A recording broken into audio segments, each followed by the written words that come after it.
ये सारे लोग हैं जो मारे गए, जो शहीद हुए, जिनको मार दिया गया कश्मीरी पंडितों को। इसमें मुस्लिम भी है, लेकिन इनके विषय के अंदर एक बंदे ने कहा कि मैंने 20 मारे।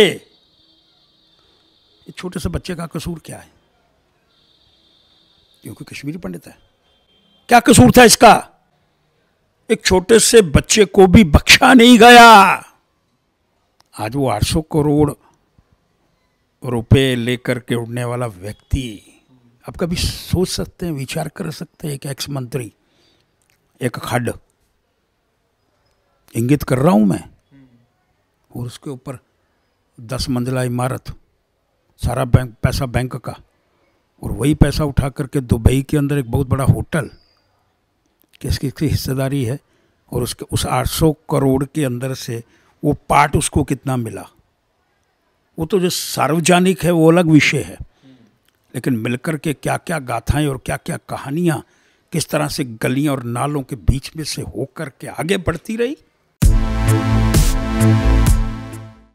कश्मीरी पंडितों का पलायन हो, उसके बाद जब वो जम्मू आए, जम्मू में दोबारा से उनको रिहेबिलिटेट करना, या महाराष्ट्र की सरकार का कश्मीरी पंडितों के लिए के बच्चों के लिए रिजर्वेशन का अनाउंसमेंट करना, उसके अलावा जम्मू में जो कुछ होता रहा है राजनीतिक तौर पर या सामाजिक तौर पर, उसमें एक व्यक्ति और एक नेता एक लंबे समय से बहुत अहम और बहुत इंपॉर्टेंट रोल प्ले करता रहा है। वो शख्स मेरे साथ हैं, अशोक गुप्ता। एक लंबे समय तक शिवसेना के अध्यक्ष रहे और इस समय डोगरा फ्रंट के अध्यक्ष हैं, और भूमाफिया के खिलाफ एजिटेशन हो या कश्मीरी पंडितों के पलायन को लेकर सीधी बात करना हो, दोनों मामलों में अशोक गुप्ता बहुत मशहूर हैं। अशोक जी, धन्यवाद सबसे पहले समय देने के लिए। मुझे सबसे पहले ये बताइएगा अशोक जी कि एक लंबे समय तक आप शिवसेना के अध्यक्ष भी रहे, और 3 बातों के ऊपर मैंने आपको हमेशा एजिटेट करते हुए देखा। भूमाफिया हो, आप उसके लिए भी, उसके खिलाफ भी एजिटेशन करते हैं। कश्मीरी पंडितों का पलायन हो, उनका दुख दर्द हो, उनकी तकलीफ हो, उसके लिए भी आप एजिटेशन करते हैं। आतंकवाद को लेकर भी लगातार आपको मैं सड़कों के ऊपर देखता रहा हूं। मैं लगभग 16 साल से पत्रकारिता में हूं, तब से तो लगातार ही मैं आपको देख रहा हूं। उससे पहले का भी इतिहास जब मैं मालूम करता हूं तो शहर के लोग बताते हैं कि 1990 की दहाई में भी आप जबरदस्त एक्टिव थे। तो मुझे बताइए कि आप प्रोटेस्ट करते हैं, आप एक अहम प्रेशर ग्रुप हैं, उसके बावजूद भूमाफिया भी फला फूला जम्मू में, और आतंकवाद की भी अगर हम बात करें तो आतंकवाद भी इस वक्त घाटी के अंदर हालांकि अब खत्म होने की कगार पर है, लेकिन यह नहीं कहा जा सकता मुकम्मल तौर पर खत्म हुआ। तो मुझे ये बताइए कि क्या मानते हैं आप कि इतना एक powerful pressure group Ashok Gupta के होने के बावजूद भूमाफिया जम्मू में पैर कैसे पसारा? संरक्षण राजनीति का सियासतदान मिलकर के ये सारा कार्य को अंजाम देने का प्रयास करते हैं, और जब तक उन सियासतदानों पर अंकुश लगाने का प्रयास नहीं करेंगे, अक्रॉस ऑल द पार्टीज। अभी एक विषय था पीछे 26.9 कनाल, और एक सियासतदान का नाम, उसको भी लेकर के हम लोग आगे बढ़े, वहाँ जाकर के सरकार का बोर्ड लगाया। प्रश्न ये है, जिन जिन सियासतदानों ने भूमाफिया का रोल अदा करा, सियासतदानों को कह रहा हूं मैं, जब मौका देखा वो पार्टी छोड़ करके उस पार्टी के अंदर आज गए जो आज दिल्ली के अंदर सत्ता में है, apart from across the line. लेकिन इस सर विषय पर किसी भी व्यक्ति ने क्या अंकुश लगाने का प्रयास करा? क्या ऐसे व्यक्ति जो भूमाफिया हैं, मैं व्यक्ति, राजनेता, खुद स्वयं, जिनके परिवार के नाम पर जमीन जो सरकार की घेरी हुई है आज भी, उसके बाद भी हम तो प्रेशर बना सकते हैं, हम बातों को उठा करके सामने लाने का प्रयास कर सकते हैं। कार्रवाई तो मुझे लगता है संभवतः जो व्यक्ति आज आया है उससे कुछ उम्मीदें ज़रूर बंधी हैं। जो आज व्यक्ति आया है, जिस तरह से कार्यशैली उनकी है, उसे लगता है कुछ तब्दीलियां आ रही। इस आतंकवाद की गतिविधियों के अंदर ये सारी व्यवस्था की पालना जो आपके सन्मुख, मुझे भी 40 वर्ष हो गए, ये जगमोहन जी का विषय थोड़ा हट करके बात करूंगा। बाला साहेब ठाकरे जी ने जब ये 1990 की गाथा कश्मीरी पंडित जम्मू पहुंचे, उस पर आऊंगा मैं अशोक जी, लेकिन पहले मैं चाहता हूं कि आपका जो भूमाफिया को लेकर, माफिया के विषय के अंदर बड़ा स्पष्ट है। इनके सन्मुख में सारी चीज़ें लाने का प्रयास कर रहा हूँ। या 200 कनाल ज़मीन जिन गरीबों को रहने के लिए नहीं मिलती, और सांबा क्षेत्र के अंदर एक एक सियासतदान ने अपनी जेब में डाल करके रखी हुई है। और एक ही व्यक्ति आया जिसका नाम खजूरिया था, रोहित खजूरिया, उसके माध्यम से उसको हटा दिया गया। लेकिन आज भी है FIR दर्ज हुई इनके खिलाफ, लेकिन पुरानी सत्ता छोड़ करके नई सत्ता के अंदर आगे नेक कुर्ता पजामा डाल लिया और आज उनको कोई पूछने का अधिकार नहीं रखना। Divisional commissioner Jammu doctor Raghav Langer ने पुलिस के साथ मिलकर जो एक बहुत बड़ी रेड की रेवेन्यू के अधिकारियों के ऊपर और भूमाफिया के ऊपर, आप उसको किस तरीके से देखते हैं? क्या आप मानते हैं कि इससे भूमाफिया काबू में जम्मू में आएगा, या आपको लगता है कि ये सिर्फ कॉस्मेटिक मेजर है, इससे कोई फर्क नहीं पड़ने वाला? भूमाफिया के विषय के अंदर जब पहले तथ्य मैंने बाहर निकाले तो शायद आपको याद होगा, एक ज़मीन के दो फर्द। कभी ज़िंदगी के अंदर हुआ कि ये ज़मीन है, इसके आप भी मालिक है, मैं भी मालिक हूँ। वो हड़ताल पर थे, और जब वो छाया करे, सामने बताया गया, और जब रोशनी सामने आई, चित्र सामने आया, शीशा स्वयं देखने का प्रयास करा, तब जाकर के उस आंदोलन को, उस हड़ताल को समाप्त कर दिया गया। आज भी मैं कहना चाहता हूँ, इसी पर आपसे पहले इसी पर काम कर रहा था। कुछ तथ्य हैं मेरे पास। अगर उस भूमाफिया के विषय के अंदर आप बात करते हैं, तो मैं तथ्यों को लेकर के बात कर रहा हूँ। ऐसे ऐसे तथ्य में उजागर करने वाला हूँ भूमाफिया के विषय के अंदर कि पैरों तले ज़मीन निकल जाएगी। ये व्यक्ति देखने में बड़ा अच्छा है, चेहरा बड़ा अच्छा है, चरित्र बड़ा अच्छा है, सामने ऐसा लगता है ऐसा जैसा इंसान कोई नहीं है, और 150 कनाल भूमि वो विजयपुर के अंदर लेकर के दबा करके बैठा हुआ है। और ये किरदार कौन है? ये फला मंत्री, एक्स मंत्री, 175 कनाल जमीन, ये कौन है? ये भरकम व्यक्ति, 70 कनाल सपवाल।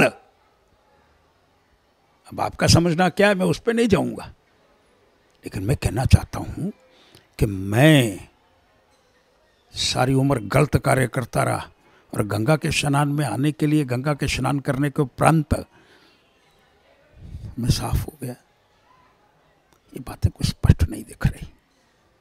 जो ना खाऊंगा ना खाने दूंगा प्रारंभ हो गया, कुछ हद तक लागू भी हुआ कि परिवारवाद नहीं चलने दूंगा, लेकिन धरातल के ऊपर देखने के उपरांत उन पर कार्रवाई हो पाए, उसके विषय के अंदर हमको विचार करने का प्रयास करना चाहिए। क्या वो विचारणीय है? कैसा दिखता है? ऐसे लोगों को हम कोई टिकट नहीं देंगे आने वाले चुनाव के अंदर, जिसके पास 1 इंच भूमि भी सरकार की होगी और जिसने जेके बैंक का 1 रुपया भी देना होगा। मैं इंगित कर रहा हूं, 800 करोड़ किस किसने बांटा भाई? वो चेयरमैन अकेला नहीं खाया। चेयरमैन को पकड़ करके आपने अंदर कर दिया, लेकिन उसके बाद वो बांटा किस किसने? एसी किसके घरों के अंदर गए? सजावट किस किस के घर के अंदर हुई? मकान किस किस के बने और किस क्षेत्र के अंदर बने? जिस क्षेत्र के अंदर बने वो जगह भी वैलिड है कि नहीं है, मैं इंगित करने का प्रयास कर रहा हूँ। लीगल है कि इलीगल है? अरे भाई इलीगल, लीगल कहाँ है? मुझे एक चीज़ और बताइएगा अशोक जी, एक लंबा समय आप जम्मू में दे रहे हैं, और एक सबसे बड़ी जो कामयाबी आपकी है कि एक बड़ा पावरफुल प्रेशर ग्रुप है, शिवसेना के आप अध्यक्ष भी थे। लेकिन मुझे ये बताइए कि राजनीति में उतरने का कभी आपने फैसला नहीं किया? कभी ये नहीं सोचा, जैसे बाला साहब ठाकरे के सुपुत्र ने महाराष्ट्र में सोचा कि नहीं हम सत्ता में अब आएंगे, सरकार बनाएंगे, तो सरकार बना ली। तो आपने कभी चुनाव में उतरने के बारे में नहीं सोचा? कभी नहीं सोचा कि चुनाव में उतरकर व्यवस्था बदलने का काम जो है खुद ही करें? क्यों हम लोगों को जितवाते रहें? प्रेशर ग्रुप आप हैं, मेहनत आप करें और मलाई का कोई और खा जाए। तो आपने कभी चुनाव में उतरने के बारे में क्यों नहीं सोचा? अच्छा विचार नहीं आया। कारण? राजनीति गंदी है। और आप एक ताकतवर प्रेशर ग्रुप थे। अशोक गुप्ता एक बहुत बड़ा ताकतवर नाम, 1990 से लेकर अगर मैं 2010 तक की बात करूं तो बहुत पावरफुल प्रेशर ग्रुप आप होते थे। आपके कहे से बाएं और बाएं से दाएं हुआ करता था। तब तो अगर आप मैदान में उतरते शायद एक बदलाव ले आते। गंदी राजनीति में जाने का साहस नहीं हुआ। ये भी मन के अंदर बार बार विचार आया, इस राजनीति के अंदर जाकर के क्या उस गंदगी के अंदर मैं भी समा जाऊंगा? क्या कल लोग मेरे पर भी उंगली उठाने का प्रयास करेंगे? इसको इतना गंदा बना दिया गया। और वो एक होप, एक किरण, सूरज की किरण जिसे मैं कहता हूं, अब कुछ थोड़ा थोड़ा दिखाई देने का प्रयास कर रही है। अब नजर आ रहा है तो संभव है, ये तो समय बताएगा। जिस मिलिटेंसी के बारे के अंदर हम इतनी बढ़ चढ़ करके बात करते थे, जिस भ्रष्टाचार के विषय के अंदर, आज वो 800 करोड़ रुपए लेकर के उड़ने वाला व्यक्ति, अब कभी सोच सकते हैं, विचार कर सकते हैं? एक एक्स मंत्री, एक खड्ड, इंगित कर रहा हूं मैं, और उसके ऊपर 10 मंजिला इमारत, सारा पैसा बैंक का, और वही पैसा उठा करके दुबई के अंदर एक बहुत बड़ा होटल, किसकी हिस्सेदारी है? और उसके उस 800 करोड़ के अंदर से वो पार्ट उसको कितना मिला? वो तो जो सार्वजनिक है वो अलग विषय है, लेकिन मिलकर के क्या क्या गाथाएं और क्या क्या कहानियां किस तरह से गलियों और नालों के बीच में से होकर के आगे बढ़ती रही, उस पर भी पर्दा खोलने का हमको प्रयास करना होगा। अशोक जी, जैसे मैं आपसे पूछ रहा था कि क्या हम ये मान के चलें कि अशोक गुप्ता आने वाले कल में जो है चुनावी मैदान में उतर सकते हैं, और अगर उतरेंगे तो क्या संभवता ये है कि आप अपने ही परिवार में वापस चले जाएंगे, या परिवार से अब बाहर हैं तो बाहर ही रहेंगे? वो कौन सा परिवार है? मैं बात कर रहा हूँ राष्ट्रीय स्वयंसेवक संघ की। राष्ट्रीय स्वयंसेवक संघ तो मेरी आत्मा है। मैं अखिल भारतीय विद्यार्थी परिषद का जम्मू कश्मीर का अध्यक्ष रह चुका हूँ। मैं 3य वर्ष हूँ संघ के अंदर। 3य वर्ष का मतलब उसके बाद प्रचारक। अगर मेरी माता जी की किडनियाँ खराब नहीं होती, हम 3 भाई, मेरे पिताजी कट्टर संघी हैं, जितने भी लोग संघ के, ये सामने वाला कमरा है, माननीय बालासव देवरस से शुरू होकर के रज्जू भैया और जितने भी लोग वो सामने कमरे में रहते थे। यही मकान था सबसे बढ़िया उस समय। जितने प्रचारक, ये दर्शाने वाली बातें नहीं है। आज मैंने पूछ लिया तो बताना। आपने पूछा तो मैंने बता दिया, लेकिन आज भी वो लोग जिसने अपना सारा जीवन दे दिया, सारा सर्वस्व दे दिया, आज भी लोग हैं जो पीछे बैठ करके, पर्दे के पीछे बैठ करके, आगे मोदी जी है, पीछे कौन है?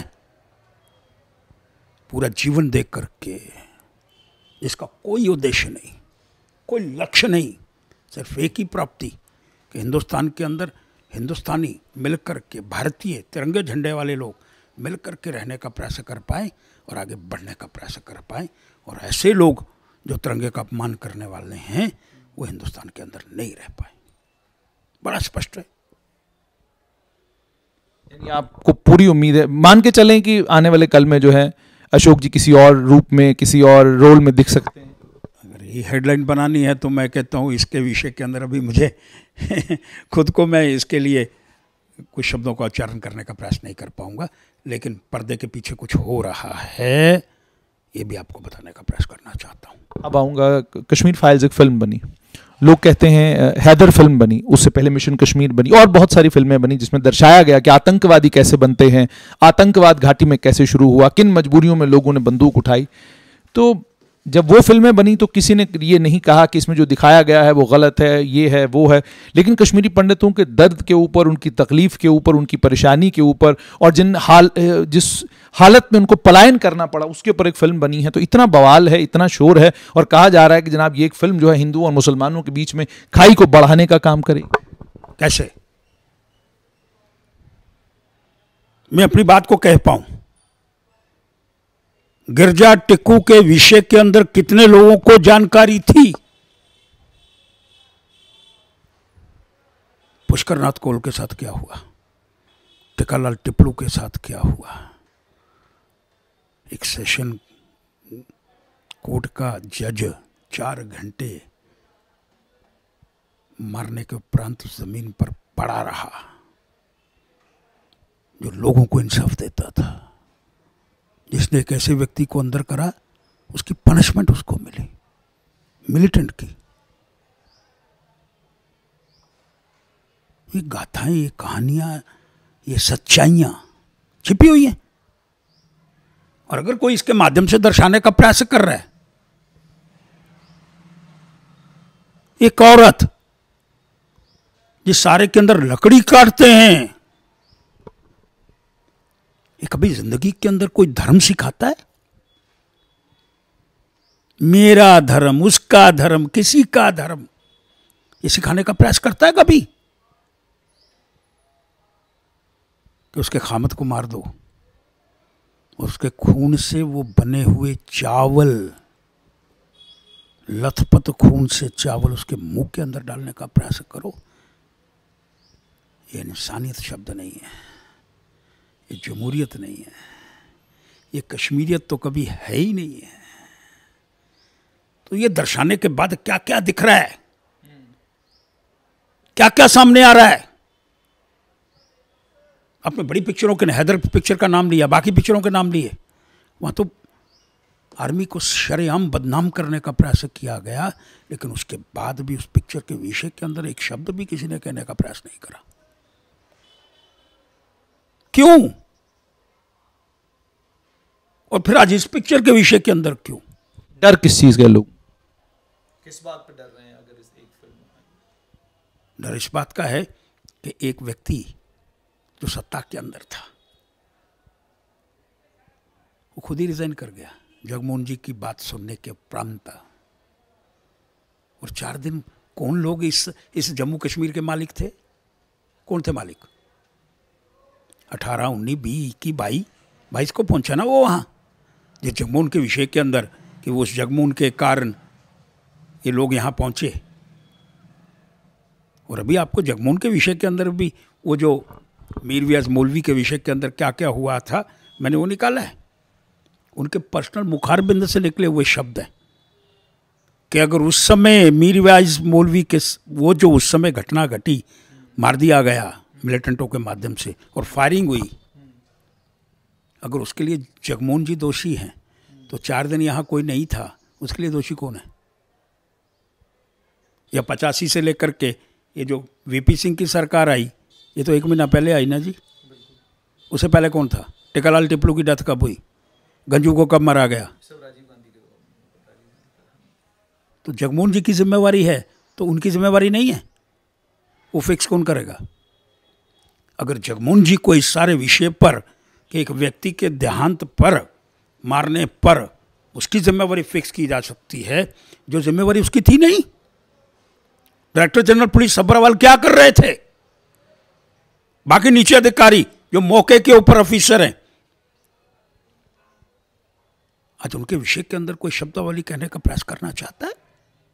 आज कोई कहता है 18, 19, 20, 21 आपने रिजाइन कर दिया, आपका एक्सेप्ट नहीं हुआ, आप यहां से उठ करके लंदन चले गए।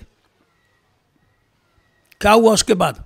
सीआरपी को आपने घर बुला लिया, सारे गांव से सीआरपी को कहा आप आ जाओ जब श्रीनगर के अंदर, और फिर वो जो नंगा नाच हुआ, क्या ये प्लान नहीं था? क्या इसकी तैयारी नहीं थी? एक धार्मिक स्थल किस बात के लिए होता है? अल्लाह को याद करने के लिए, भगवान का पूजा करने के लिए, न कि वहां से घोषणा कर दी। क्या क्या संदेश क्या देना चाहते हैं हम, और इस संदेश से हम निकालना क्या चाहते हैं? एक बहुत बड़ा मिलिटेंट, एक कोलिजन सरकार, किसी को नहीं छोड़ूंगा मैं, उस बुरहान वानी के घर के अंदर एक चेक देने के लिए गए। कौन कौन लोग गए?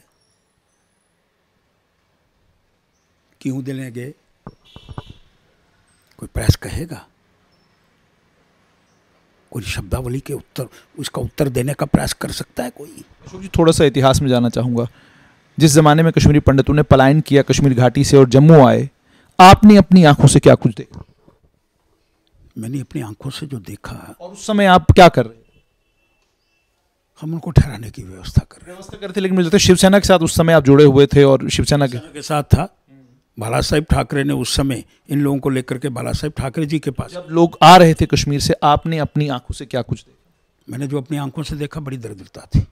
जो कहानियाँ उनके माध्यम से हमको सुनाई गई, मैं आपको फिर कह रहा हूँ, मैं उसके माध्यम से श्रीनगर गया। और लेकिन अशोक जी, ये भी जानना चाहूंगा, वो जो हालात बने, कश्मीरी पंडितों ने इतना बड़ा समूह पलायन करके जम्मू आया, उसके बावजूद जम्मू में कोई फिरका वारियत नहीं हुई, कोई फसाद नहीं हुआ, किसी ने मुसलमानों को तंग नहीं किया, परेशान नहीं किया। जानना चाहूंगा ये सब कुछ संभला कैसे?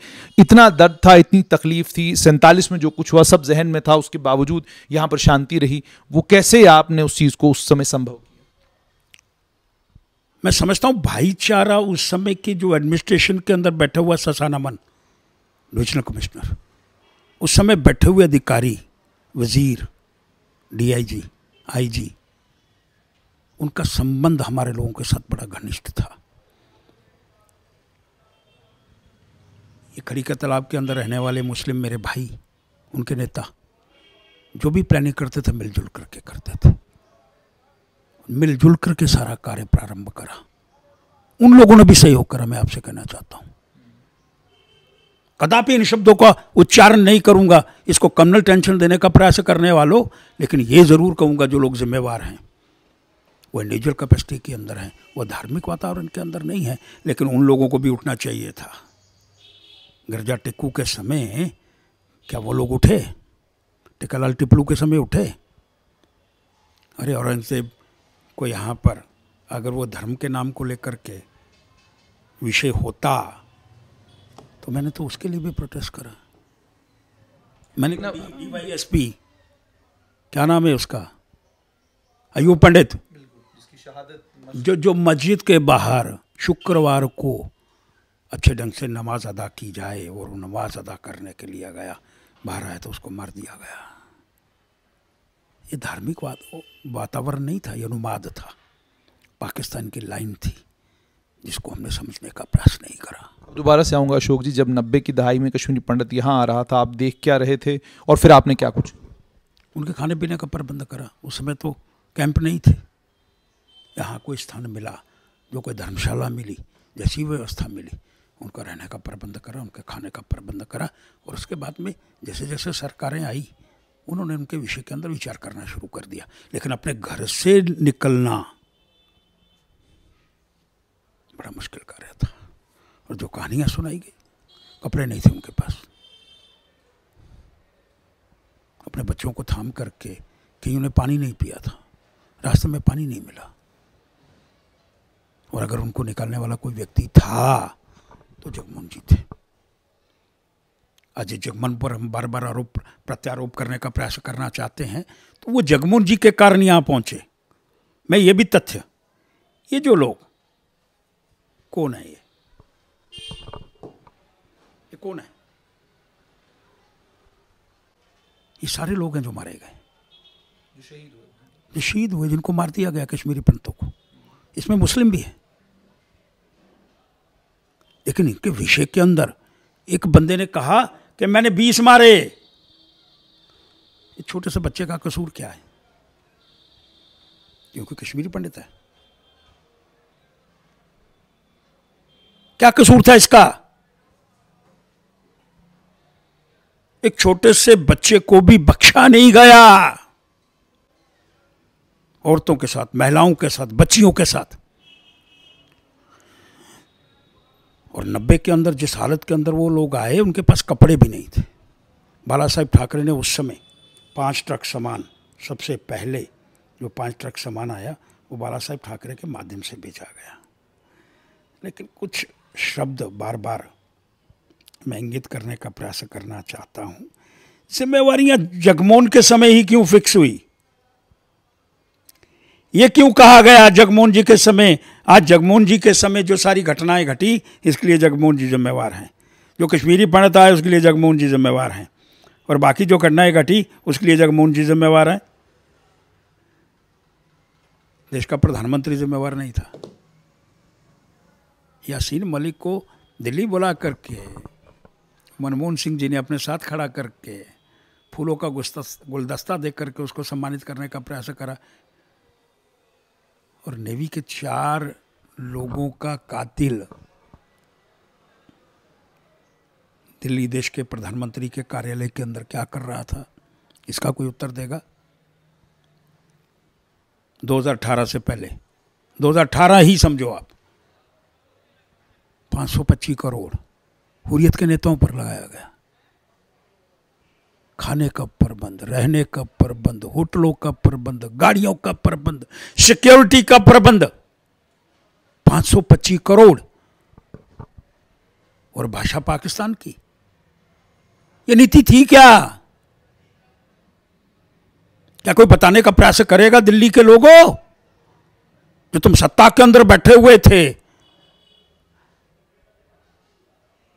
जब यह घटना घटी, जगमोहन जी आए पहली बार, उन्होंने कहा मैंने राजीव गांधी जी को इस सारे विषय के ऊपर 8 पत्र लिखे। उसके अंदर बड़ा स्पष्ट कर दिया ये घटनाएं होने वाली है, पाकिस्तान इस तरह से कार्य कर रहा है, यहां पर जेनोसाइड होगा। एक डिटेल पत्र उन्होंने अपनी किताब के अंदर वो सारे पत्र छापे हुए हैं और मैं गवाह हूं इसका। बाला साहेब ठाकरे से जगमोहन जी की बात मैंने करवाई और वहां से पहला 5 ट्रक और reservation for the Kashmiri Pandit, displaced people, उसमें 2 मुस्लिम, पहले 86 की लिस्ट के अंदर 2 मुस्लिम बच्चे भी थे। तब तो किसी ने बाला साहब ठाकरे का नाम हिंदुओं के साथ जोड़ा जाता है, लेकिन विस्थापित अगर 2 व्यक्ति मुस्लिम उसके अंदर हुए और 84 लोग जो अगर कश्मीरी पंडित हुए, उन सबको वहाँ इंजीनियरिंग मेडिकल कॉलेजेस के अंदर वहाँ एडमिशन दी गई और सारा खर्चा वहाँ की सरकार ने उठाने का प्रयास करा। उसके बाद बाकी स्टेटों ने प्रारंभ करने की बातें करी। आज मैं प्रश्न करना चाहता हूँ कि ये सारी बातें, जिन लोगों ने रुपया कमाया, जिन लोगों ने मिलिटेंट्स के माध्यम से बड़े बड़े रुपए इकट्ठे करे, और जिन लोगों ने JKLF चीफ, JKLF बनाने वाला कौन है? कोई छिपी हुई बातें नहीं है। आप एक कुर्सी छोड़ करके घर चले गए, लंदन चले गए,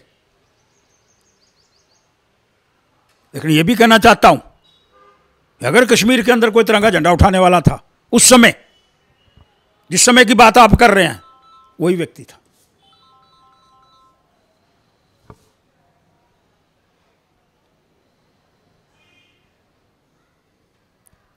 और आज रुबैया सईद के विषय के अंदर भी बड़ा स्पष्ट होना चाहिए कि क्या वो कहानी थी, वाइट पेपर इशू करना चाहिए, उसकी एवज के अंदर कितने मिलिटेंट छोड़े। आज ये कहा जाता है कि सारे लोग कश्मीर के उनके साथ नहीं थे। जब मिलिटेंटों को छोड़ा तो हमको मालूम था ना अब छोड़ने वाले, अपनी बच्ची को बरामद कर लिया, फिर वो क्यों पकड़े गए दोबारा? कार्डन नहीं करा था एरिया, IB की रिपोर्टें नहीं थी, CID की रिपोर्टें नहीं थी, फिर कहाँ गुम हो गए? फिर इंगित करना चाहता हूं, उनमें से कुछ लोगों ने PDP की टिकट पर चुनाव लड़ा। ये प्लान नहीं दिखता, ये दिखता ना प्लानिंग के माध्यम से सारा कार्य किया गया। और फिर अगर किया गया है तो फारूक अब्दुल्ला साहब, मैंने सुना कल परसों कि व्हाइट पेपर इशू होना चाहिए। लगाओ किसी जज को, व्हाइट पेपर इशू करो, जांच करो ना। 18 से लेकर के 22 तक इस जम्मू कश्मीर का मालिक कौन था, किसके माध्यम से चल रहा था, किसके माध्यम से वो सारा जो कांड हुआ कश्मीरी पंडितों का, उसके लिए जिम्मेवार कौन है? अरे इतने लोग मारे गए, एक जज मारा गया, टिकल अल टिपलू मारा गया, वो जो औरत जिसका शरीर काट गया, कोई केस रजिस्टर्ड हुआ? बताइए, कोई हुआ है? किस थाने के अंदर, कहां केस है? और वो जो बड़े बड़े नेता, एक औरत को काटने के बाद, उसके पीसीस करने के बाद, उसके बेटे के सामने, क्या दिल नहीं दहका उनका? क्या आत्मा नाम की चीज नहीं थी?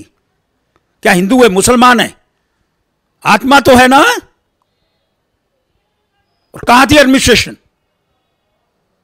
एक जज 4 घंटे सड़क पर पड़ा रहा, जिसने एक व्यक्ति को फांसी दी, उसके कारण वो सड़क पर पड़ा रहा, मार दिया गया। केस रजिस्टर्ड है? कहानियाँ और गाथाओं को अगर कोई लोग उस समय आज बयान करने का प्रयास करना चाहते हैं, उस पर भी आप कह रहे हैं वन साइडेड है। हैदर फिल्म के अंदर वन साइडेड था, सेकंड साइड क्या थी बताओ मुझे, तब कोई बोला? लेकिन सच्चाई आज बताने का अगर इस पिक्चर के माध्यम से प्रयास हुआ है तो गलत है। क्या अपनी कहानी वर्णन करने का, आप अपने घर से मेरे घर तक आए, कोई घटना घट गई, उसको आप बताने का प्रयास कर रहे हैं, इसमें गलती क्या है? किस तरह से टेंटों के अंदर रहना पड़ा अपने मकान होने के बावजूद भी, 74 कमरे, और फिर आपने एक बिल लाया। जेनोसाइड नहीं तो क्या था, फिर बिल लाया कि कश्मीरी पंडितों की जो प्रॉपर्टी है उसको सेल कर देंगे। ये बिल किसने लाया? सरकार ने लाया। कौन व्यक्ति था? आज उत्तर दे सारे विषय पर। और दूसरी तरफ आपने डबल स्टैंडर्ड, जो यहां से लोग पाकिस्तान चले गए और पाकिस्तान के अंदर उनकी जमीनों का अधिकार कस्टोडियन डिपार्टमेंट के माध्यम से यहां रखा गया कि उनका निकाल, आज भी पाकिस्तान के अंदर रहने वाले लोगों का अधिकार कस्टोडियन डिपार्टमेंट के माध्यम से आज भी यह जिंदा है। और कश्मीरी पंडित जो अपने देश के अंदर बेगाने हो गए, आज भी जम्मू के अंदर हैं, उनकी प्रॉपर्टियों को आप बेच दो। ये कैसी राजनीति है? ये कैसा दृष्टिकोण है? आपने जम्मू कश्मीर को लेबॉर्ट्री समझ करके रखा हुआ है। फारूक अब्दुल्ला के पिता को निकाल दो, फारूक अब्दुल्ला को ले आओ, फिर उसके शाह साहब को ले आओ, फिर उसके बाद में मुफ्ती मोहम्मद सईद पर ट्रायल करो, फिर उसके बाद में दूसरे लोग आए, उन्होंने मिल करके उन दोनों के साथ एक कोलिजन गवर्नमेंट और सरकार बनाने का प्रयास करा, और पहली बार आर्मी के ऊपर केस रजिस्टर्ड हुआ। कभी हुआ? आर्मी की अपनी कोर्ट रहती है, लेकिन उस कोलिजन गवर्नमेंट के अंदर उसने माना नहीं।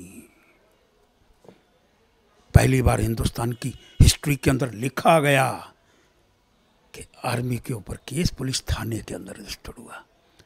फिर वो सुप्रीम कोर्ट के अंदर उस व्यक्ति ने जीता। उसका कसूर क्या था?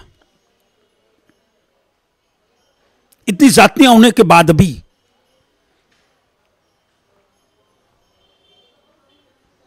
कोई एक व्यक्ति मुझे बताओ जिसने उठ करके इन सब बातों का विरोध करा कश्मीर के अंदर। वहां लोग मारे गए, मैंने श्रद्धांजलि दी, वहां लोग मारे गए, मैंने प्रोटेस्ट करा।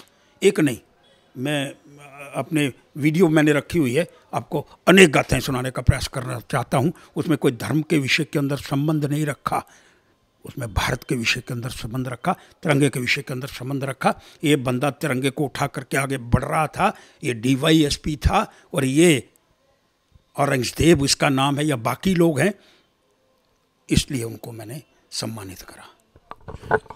बहुत बहुत शुक्रिया। तो ये थे मेरे साथ डोगरा फ्रंट के अध्यक्ष अशोक गुप्ता। आपने इनसे दो बातें बड़ी साफ तौर पर सुनी। एक तो ये कि धर्म को लेकर मैंने राजनीति कभी नहीं की, और मैंने हर धर्म के व्यक्ति जिसके साथ भी आतंकवादियों ने कोई ज्यादती की, मैं उसको लेकर सड़क पर आया, मैंने हंगामे किए, मैंने सरकार को चेताने की कोशिश की। और उन्होंने सवाल ये पूछा है कि कौन लोग थे जो सत्ता में थे जब कश्मीरी पंडितों को घाटी में शहीद किया जा रहा था, कौन लोग थे जो सत्ता में थे। आज उन पर व्हाइट पेपर इशू होना चाहिए और सरकार को यह सत्य पूरे देश को बताना चाहिए।